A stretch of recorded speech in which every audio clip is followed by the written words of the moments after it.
तो भाई लोग नमस्कार। इस वीडियो में हम लोग बात करेंगे कुसुमगर आईपीओ के लिस्टिंग डे स्ट्रेटजी के बारे में कि भाई इसमें असल में ऑन लिस्टिंग क्या करना सबसे ज़्यादा बेस्ट रहेगा। ठीक है, ऑब्वियसली मैं वीडियो में आगे बढ़ने के पहले बोल दूं, कोई सा भी स्क्रिप्ट जब तक लिस्ट नहीं हो गया है उसके ऊपर कुछ भी कमेंट्री करना इज़ जस्ट लाइक सट्टा खेलना। ठीक है, तो मेरा पॉइंट ऑफ व्यू गलत भी हो सकता है, सही भी हो सकता है, तो आप लोग को अपने डिस्क्रिप्शन पे काम करना है, किसी एक सही आदमी से पूछ के काम करें। ठीक है, मैं सेबी रजिस्टर्ड नहीं हूँ।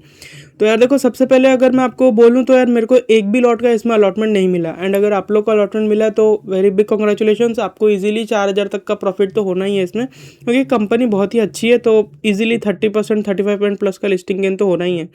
एंड बाकी अगर आप देखोगे तो कंपनी का धंधा पानी क्या है, डिफेंस सेक्टर में, मतलब बेसिकली जो पैराशूट्स वगैरह होता है ना, जो कि आर्मी वाले पहन के कूदते हैं एरोप्लेन से, और आप देखे होगे आर्मी का जो पैराशूट होता है वो गोल वाला रहता है। ठीक है, कंपनी वो मैन्युफैक्चर करती है, और साथ साथ जो लोग मस्ती के लिए कूदते हैं ना, वो जो लंबा वाला रहता है ऐसा, मैंने वो ट्राइंगल शेप का जो रहता है वो मस्ती वाला पैराशूट होता है, जो क्रिश 3 में आपने ना, क्रिश नहीं, हाँ बेसिकली कोई मिल गया का जो पार्ट 2 था क्रिश, जिसमें कि वो औरत पहन के कूदती है और फिर पेड़ में फंस जाती है, मतलब प्रियंका चोपड़ा पहन के कूदती है, पेड़ में फंस जाती है, फिर ऋतिक रोशन जाके उसको बचा लेता है, और फिर वहाँ पे अलग ही गुटरगू चालू हो जाता है। तो उसको बोलते हैं मस्ती वाला पैराशूट। वो मस्ती वाला पैराशूट भी कंपनी जो है बनाती है। तो नेट ऑफ करके अगर आप चीज़ों को देखोगे तो इसका बिजनेस ऐसा है जिसमें कि कस्टमर अगर एक बार इनको मिल गया ना, तो वो कस्टमर इनको छोड़ के नहीं जाएगा। क्यों? क्योंकि मान लो कि इनका कस्टमर कोई आर्मी वाला है या फिर कोई गवर्नमेंट है, जैसे कि गवर्नमेंट ऑफ इंडिया का हम लोग एग्जांपल लेते हैं, इनका कस्टमर गवर्नमेंट ऑफ इंडिया है। तो अगर एक बार गवर्नमेंट ऑफ इंडिया इनसे मटेरियल खरीदेगी पैराशूट का, और इनका मटेरियल सही से काम करेगा ना, तो कभी भी ये लोग अपने सेलर को चेंज ही नहीं करेंगे। मतलब गवर्नमेंट ऑफ इंडिया हमेशा कुसुमगर से ही माल खरीदते रहेगी। क्यों? क्योंकि भाई आर्मी वालों के जान से खिलवाड़ नहीं कर सकते। अगर एक बार अच्छा प्रोडक्ट मिल गया तो भाई उसी कंपनी से बार बार प्रोडक्ट लिया जाता है। जनरली आर्मी वगैरह में हम लोग ऐसा ही देखते हैं। और ये लोग जो है कुछ कुछ एरोस्पेस और डिफेंस सेक्टर में भी डिफेंस सेक्टर के लिए भी चीज़ें बनाते हैं। जैसे कि आपको पता होगा कि एरोप्लेन जो होता है ना, एरोप्लेन में एक तो इमरजेंसी एग्जिट रहता है, उसमें आप जैसे ही बटन दबाओगे एक तो स्लाइडिंग खुल जाता है, उसमें अचानक से हवा बढ़ता है पूरा फुस और वो खुल जाता है। ठीक है, उसमें जो कपड़ा यूज़ होता है ना वो स्लाइडिंग को बनाने के लिए, वो भी कुसुमगरी मैन्युफैक्चर करता है। और अलग अलग जो इंडस्ट्रियल और ऑटोमोटिव में जो मतलब ऑटोमोटिव मतलब गाड़ी मोटर, ठीक है, उस सब में जो कपड़ा लगता है, जैसे कि मान लो कि कार्बोरेटर के पास एक तो कपड़ा रहता है, तो वो सब भी कंपनी बनाती है। एंड कुछ कुछ ये लोग ऑटोमोटिव सेक्टर भी बनाते हैं, बट मतलब ऑटोमोटिव सेक्टर के लिए भी चीज़ों को बनाते हैं। बट आपको बस यही देखना है कि भाई इसका जो बिजनेस है वो बहुत ही अच्छा क्वालिटी का कपड़ा बनाने का है, जो कि पैराशूट्स में यूज़ हो रहा है, मोटर व्हीकल वगैरह में यूज़ हो रहा है, और इससे ज़्यादा कुछ नहीं।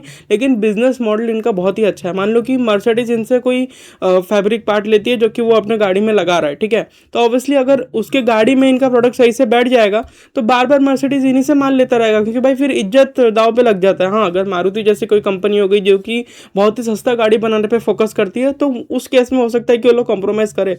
वैसे भी आपको पता होगा कि मारुति की गाड़ियों को मौत का डब्बा बोला जाता है, मतलब अब क्या बोलूँ उससे ज़्यादा। बट एनीवेज, आपको इतना सस्ता में वो लोग गाड़ी बना के देते हैं, 4-5 लाख रुपए में गाड़ी देते हैं। ऑल्टो तो शायद 3 लाख का आता है, तो इतना सस्ता में गाड़ी दे रहे हैं, तो आपको अपने जान के साथ तो कॉम्प्रोमाइज़ करना ही पड़ेगा।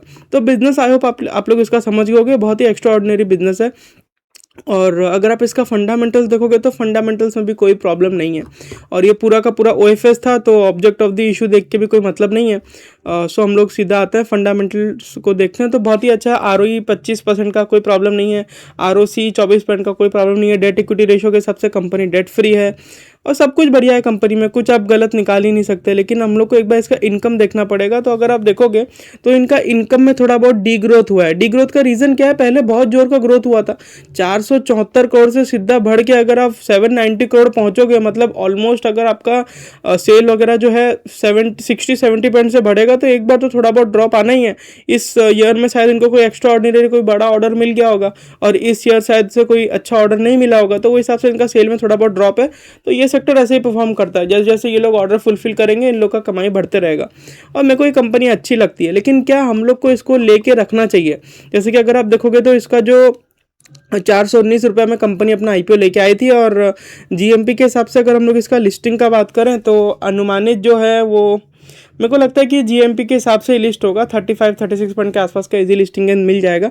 यानी कि ऑन लिस्टिंग आप देखोगे तो ये अराउंड 574 रुपीज़ के आसपास हो सकता है, ठीक है। यानी कि इसका जो अपर प्राइस बैंड था प्लस जीएमपी 155 का, ये अराउंड 574 रुपीज़ के आसपास लिस्ट हो सकता है। तो कहाँ पे लिस्ट हो तो हम लोग एक बार के लिए देख सकते हैं। मैं बात अब यहाँ से आगे बढ़ने के पहले बोल दूँ कि सट्टा वाला बात है, जब तक कोई कंपनी लिस्ट नहीं हुआ, मार्केट उसको समझा नहीं है कंपनी को, तब तक इसके ऊपर कमेंट करना मुश्किल है। बट क्योंकि मैं लिस्टिंग की स्ट्रेटजी का वीडियो बना रहा हूँ तो मैं जिस पॉइंट ऑफ व्यू से सोच रहा हूँ वही चीज़ मैं आपको बता रहा हूँ, ठीक है। मेरे को ऐसा लगता है कि अगर ये 550 या उसके नीचे लिस्ट हो गया ना तो आप एक बार के लिए देख सकते हो।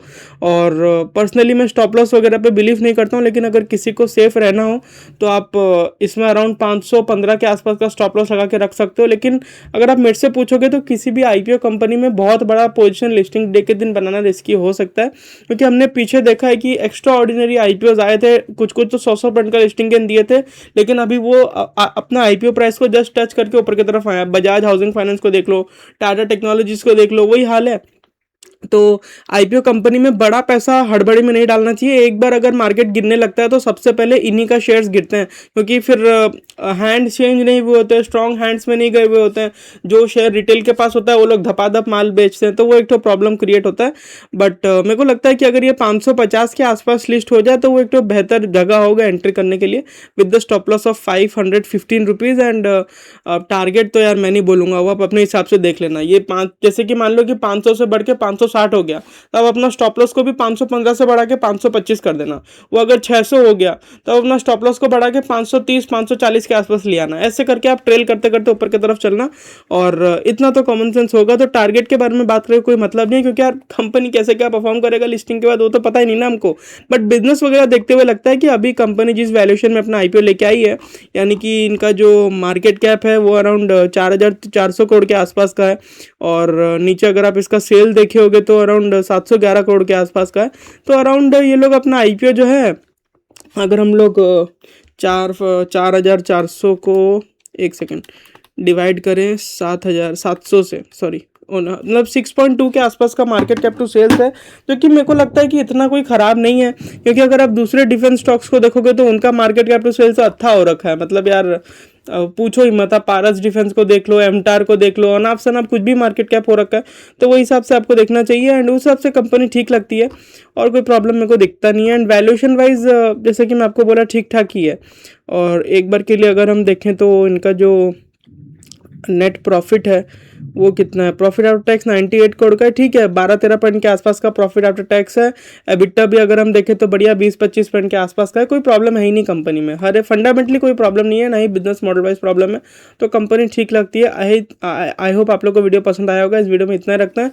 वीडियो को लाइक और चैनल को सब्सक्राइब जरूर से कर दें। एक और बार मैं बोलता हूँ, जिसको भी इसमें अलॉटमेंट मिला हो, a very big congratulation to you, आपका इसमें अच्छा पैसा बनने वाला है। तो नमस्कार।